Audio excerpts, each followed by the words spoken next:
અમદાવાદના માણકોલ ગામમાં આજે ધરતીપુત્રોએ મહાસભાનું આયોજન કર્યું છે।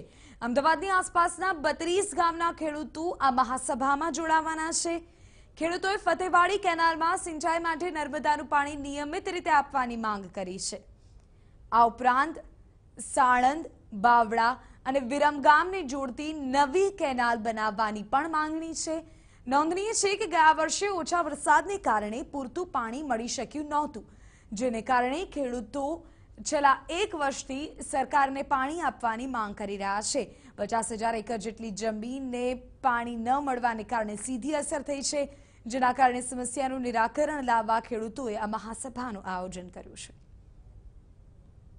માણકોલ ગામે ખેડૂતો દ્વારા એક મહાસભાનું આયોજન કરવામાં આવ્યું છે। ખાસ કરીને જે કેનાલનો પાણીનો પ્રશ્ન છે એ પ્રાણ પ્રશ્ન સાબિત થયો છે। શું કહેશો, લાંબા સમયથી આપણો જે કેનાલમાં ખેતીને લાયક જે પાણી નથી મળી રહ્યું એના માટેની એક મહાસભા બોલાય છે? બિલકુલ, છેલ્લા 3 વર્ષથી આ ફતેવાડીને નર્મદામાંથી આપતું પાણી બંધ કરવામાં આવ્યું છે અને આ વિસ્તારને અન્યાય કરવામાં આવે છે। આમ તો આ આઝાદી વખતની યોજના છે અને મૂળ સ્ત્રોત એના ઉપર જે આધાર હોવો જોઈએ પાણીનો એનાની વિનાની હોવા છતાં આ સરકાર આ અંગે કોઈ નિર્ણય લેતી નથી ને આખા વિસ્તારને બાનમાં લીધેલો છે। આખા વિસ્તારના ખેડૂતો પાયમાલ થઈ રહ્યા છે, જમીનો વેચી અને બરબાદી તરફ આગળ વધી રહ્યા છે।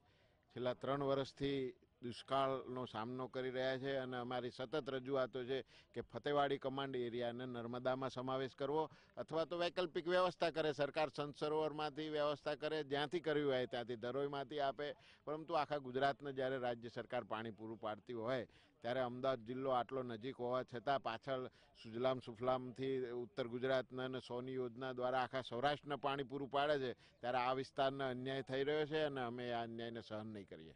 કેટલા એવા ગામો છે કે જેની અંદર ફતેવાડી કેનાલનું પાણી નથી પહોંચ્યું અને કયા પાકને લઈને આપણે નુકસાન પડી રહ્યું છે?